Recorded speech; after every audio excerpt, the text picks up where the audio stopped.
Welcome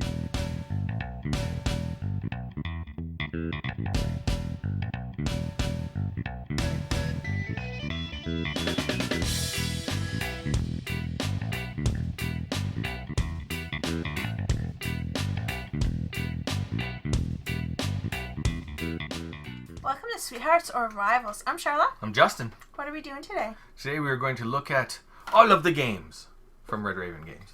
That we own. Yes. Yeah, which is 4. Not all of them. Not yet. Yep. So it's more of like an impressions video. Yes. Not necessarily a review. Yep. We're just going to talk a little bit about each game that we have. Mm-hmm. And we did playthroughs for each of them. Right on. And maybe at the end we might say which is our favorite. Possibly. Probably. Spoilers. Yeah. So the first one is City of Iron. Dun, dun, dun, which is a very heavy box. It is very heavy. Because there's lots of stuff in here. Yeah. I'll just leave that like that. There we go. Yeah. Alright, so City of Iron. What did you think? I find City of Iron has a lot going on. I find there's a lot for me to keep track of. Yeah. Yeah. Because there's the big board of all the goods and you want to be the highest one in each good. Yeah, a lot of kind of like area majority. There's that to manage. Yeah. And then you've got your cards that you're putting into your cities. Mm-hmm. And each city can only hold so many cards. But you can upgrade your cities to hold more cards. So there's that to manage. Yep. And then there's also the decks. Like your deck. And the people that you choose to purchase. Yeah. I find probably that, for me, is the most overwhelming part. Because as a player, that's a weakness of mine. To try to pick the people that work well together. Oh, okay. The deck building. Yeah, that's a personal weakness of like me as a gamer. So I find that's the most difficult part of the whole game. Well, on top of that, it's not like your typical deck builder where you have some cards that come out and you're like, oh, which ones are the best ones? Every player has their own deck of cards that you can basically at the end of every round go through all of them and pick and choose whatever ones you want. Yeah. So if you're really high into strategy, having everything available so you can plan out what you want to do. Yeah, if that's a strength perfect. of yours, then that's probably a highlight. Yeah. But that's a weakness of mine, so I find it a little difficult. And it also tends to cause the game to drag on a lot because, okay, everybody, it's the end of the round now. Pick your cards that you want to buy. And everyone has to sit there and spend 10, 15 minutes going through every single card and try to figure out, do I have the money to do this? What am I going to do next turn? Am I going to have to save money? How much money do I need left over? Yeah, there's a lot there. Yeah. Yeah. But I do like building up my cities. Yep. I like exploring to get my cities. Yeah. And I like the resource management part. Yeah. So there's a lot of like kind of civ building, like world building, empire, whatever you want to call it, which is very interesting. The thing I like about City of Iron is there's a lot of really interesting mechanisms with a really cool theme. Yeah, yeah. But the flip side of what I don't like about City of Iron is there's all these cool things you can do in the theme and the mechanisms that don't give you any points at the end of the game. Oh, yeah. So, I mean, it's like, oh, I'm going to go explore. Oh, I've got another city. I'm going to do this and put this into my city. Now I can get a whole bunch of military cards. Now I can do this. And it's like, wait, I haven't got anything in the economic area majorities, which means I'm getting no points for any of this. Yeah, yeah. So everything you do, on top of all the complexity of doing it, you've got to constantly like, is this actually going to end up giving me points to win the game? And you can totally do all this awesome stuff and get no points. Yeah. Yeah. But the flip side, there's a second edition. Yes. That we researched a little bit more, and it was kickstarted a little while ago. Yeah. New art. Yeah. New graphic design, new art. The only thing we didn't do was read the new rule book, but I think there's a link on the Kickstarter page where you can actually go and read the new rule book. Yeah. So that's cool. We're going to have to check it out and see if it's compatible with our edition. And how streamlined the rules have become. Because I could see taking this and streamlining it a little bit to kind of shave off some of the stuff that takes a little too long and it becoming a much better game. Yeah. Because when I'm actually playing the game, I like what I'm doing thematically, even though mechanically, it's a little bit too much to keep track of. And it's funny because when I play it, I don't really feel overwhelmed with it because a lot of the things I'm doing in the game, like resource management and building up my city, like it's not new concepts to me. I don't necessarily get overwhelmed. Yeah. I just feel like I'm over managing or something. Like there's not enough brain power to manage everything that you need to manage. Yeah. Okay. For me. Are you ready to go? No, because I just managed this section. Now I got to manage these 2 sections. So give me another few minutes, and then we'll be ready. Yeah. Oh wait, because these 2 sections interact. Now what do I got to do? Yeah. Yeah. So that's City of Iron. Yep. Very interesting. If you're looking for a really, really, really, really deep, intricate experience, Heavy Euro. That might be what you're looking for. Yep. So what was the next game in the chronological order? The Ancient World. This one has quite a different theme. It's about titans. Yep. And managing your empire. Which is kind of cool. Which is funny because you say it's a different theme, and for me it's the same theme. Is it? Yeah. The only difference is in City of Iron, you're going to war with either each other or little tiny civilizations or cities or whatever. Whereas in the Ancient World, you're still civ building your civilization, except you're just warring against titans instead of other people. Yes. But every time I play the Ancient World and I'm playing it, I feel like I'm doing thematically a very similar thing than the City of Iron. Building my little empire. See, I don't get that because City of Iron, to me, I have to focus more on the resource management stuff. Yeah. So to me, that's more what that feels like. But this one, I really do feel like I'm building up my cities. Nice. Yeah. And then, I'm building up my military. Of course, you do have a military deck in City of Iron. Yeah. But the building up of the military isn't quite as an involved process in this one. Yeah. So I don't have to focus as much of my brain power on that as I do in the other one. I find with the Ancient World, I really like it. It almost seems, again, mostly because I feel it's a very similar theme to City of Iron, is it's different mechanisms and much more streamlined experience. That's what I kind of see the Ancient World as. Because when it's your turn, it's like, okay, I'm going to do one move, done, and you're done. There is a lot to manage and a lot of interconnectivity between the different moving pieces of the game. Yeah. But it's not at the level of City of Iron. No. So. And I like it because there's the banners and the set collecting. Yeah. And then the managing, you have so many people. How many people are you going to get? And you have to make sure you have enough food to feed them. Yep. Yeah. So I like managing all those sort of things. And that's all familiar as well. Yeah.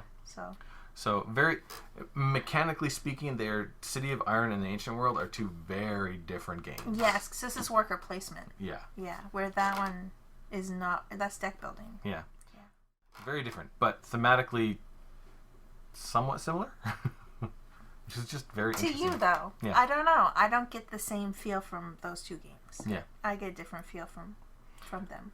The one thing that the Ancient World does have that I really enjoy that is thematically very different from City of Iron is going out and attacking and killing the Titans. The Titans is very cool because you got your military and you're going out and you got this big beast that you're killing and then you got to roll to see what it destroys. That's cool. I like that. Yeah, it is fun when you get to fight the Titans. Watch the playthrough. There you go. Yeah. So that is the Ancient World.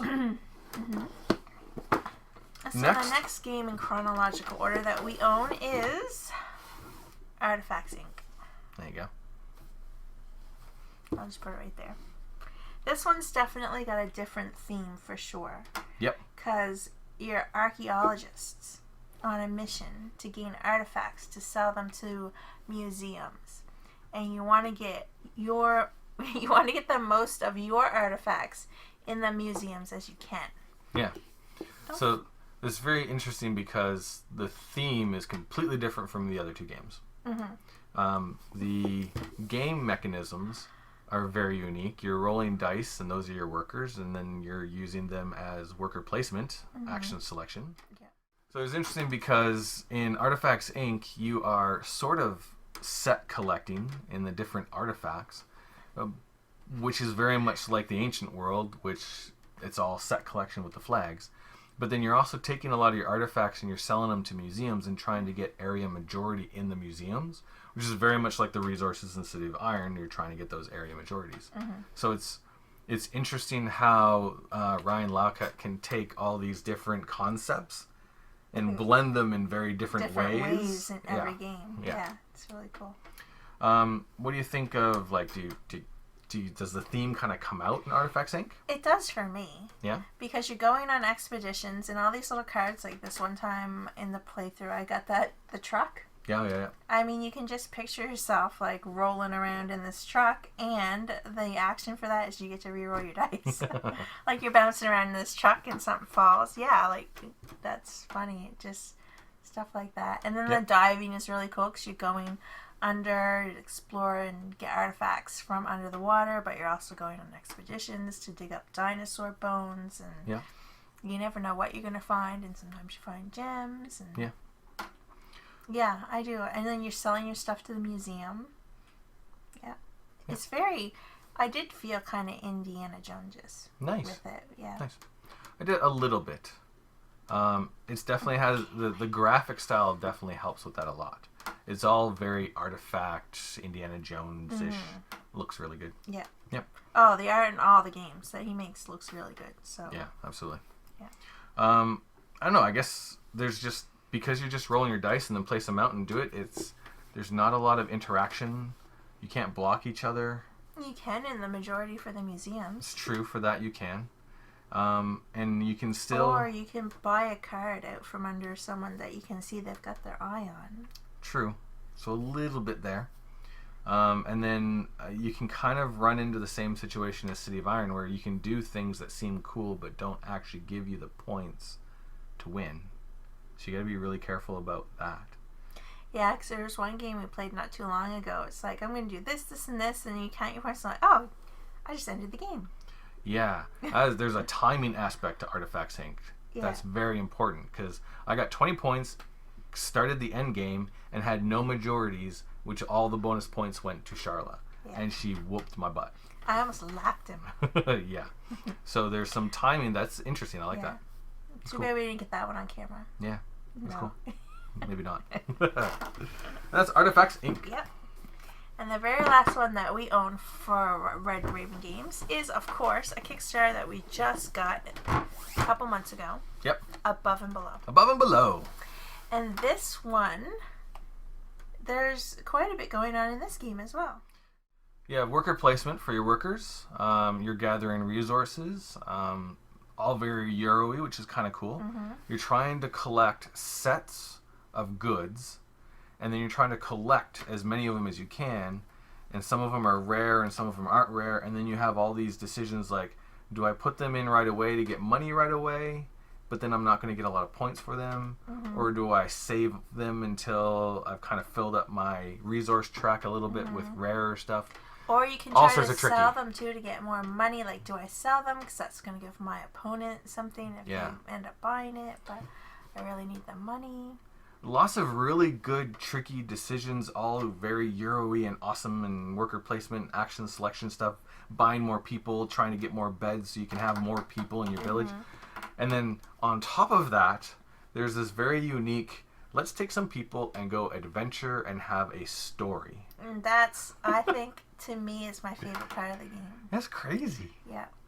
And it's kind of, sort of choose your own adventure-ish, because you're going to get a paragraph read to you, and then they're going to say, what do you want to do, this or this? And then you're going to roll your dice. And they'll say, like, this you need to succeed with this many. A number. This you need to succeed with an even higher number. And sometimes, if you fail, there's a fail story that happens as well. Yeah. So it depends on the roll of your dice and what you manage to pull off. Yeah. What happens in the adventure. Yeah. See where you end up. And that's actually the one thing, the only thing that I do not like about Above and Below is you have to commit your people to go on the adventure. You have to read through the paragraph, start getting into the story, and then you get your choice, and then you roll your dice to see if you succeeded or failed. Which throws me back into games like Eldritch Horror, Arkham Horror, stuff like that, where I'm going to try this. Roll. I failed, and my whole round was wasted. Yeah. Yeah, you don't like making your decision and then being told you might, you have a great chance to fail. You'd rather go into it knowing, well, this is my amount I have. Yeah. I might fail, but I might succeed. I'm willing to risk it. Dead of Winter has a dice system where you roll your dice first, and then you use what you have rolled to make your decisions with, which I really enjoy that. Yeah. Oddly enough, Artifacts Inc. has a similar system where you roll your dice, and then that determines what you get to do. And it would have to be some kind of variant or house rule, but I think I would enjoy Above and Below a whole lot more, even though I already enjoyed a lot. But I would enjoy it so much more if I rolled my dice for all my characters first, and then that determined what I could do, which would also be a lot of interesting choices. It would make a lot of interesting choices. Yeah. See, I'm really okay with randomness and luck, though, and I tend to be rather lucky when I roll the dice. Yeah. So. Awesome. I'm good with it. And that is Above and Below. And we actually just got emailed a copy of the Kickstarter storybook. So we have a second storybook. Yeah, we're going to get that printed out and see what's going on with that storybook. Yeah, so that's kind of cool. Keep it nice and fresh so the stories aren't the same all the time. Yeah. Cool. And that's Above and Below. So those are the 4 games that we own from Red Raven Games. Yeah. There's another Red Raven game, Empires of the Void, which I believe is his first game, but has just recently been re-kickstarted in a revised second edition that I'm interested in checking out. That one's already been kickstarted? Yes, it has. I did not know that. Yep. I'm behind the times on the news. And then, of course, there's Islebound, which was also just kickstarted. Yes, I was watching that Kickstarter, and I kind of was really interested in that one. But the poor Canadian dollar, I mean... Yeah. It's very difficult to kickstart or back a Kickstarter nowadays. For us, yeah. And I think also, I looked at it, and the components reminded me so much of Above and Below, which we hadn't gotten yet. Yeah. So I was just like, but, you know, we'll look into it some more. Yes. And then when it comes when out... the retail version comes out. Yeah. Cool. Awesome games. Amazing quality of art. Very, very unique, interesting mechanisms. Even like classic mechanisms that you see in a lot of games are always done with some kind of twist. So we're really enjoying Red Raven Games. Yeah. Cool. And all the themes. Yeah. Yeah. It's awesome. So it would have to be your favorite one. What is my favorite game? My favorite game out of all of them is the Ancient World. I just love the quick, smooth gameplay, the set collection, the easy points. Yeah. And managing. There's a lot to manage, but it's not overwhelming. Yeah. And everything you're doing, like, hey, I just got this new building. It's awesome. It's going in my... Even though it's a new awesome building that does something, it's got that banner, which means you're still getting points for it, which I like. I find I'm still torn between 2 of them. Ooh. And the reason is I really, really like the Ancient World as well. Because I always find I know what to do. Yeah. Like, my path becomes very clear to me. Nice. Like, I have this many choices to choose from. Yes, this is the best one. So I find, like, I can manage my game better when I'm playing the Ancient World. Okay. The best, I should say, out of all of them. But Above and Below has that storybook, and I just love going on adventures, and I love searching the caves and then managing the things that you can put in your caves and building up your houses there, too.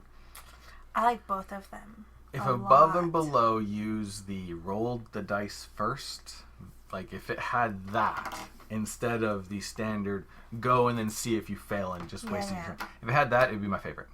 I know. Yeah. It's just that's one of your yucky mechanics. It bugs me. Yeah. I hate wasting time to do nothing.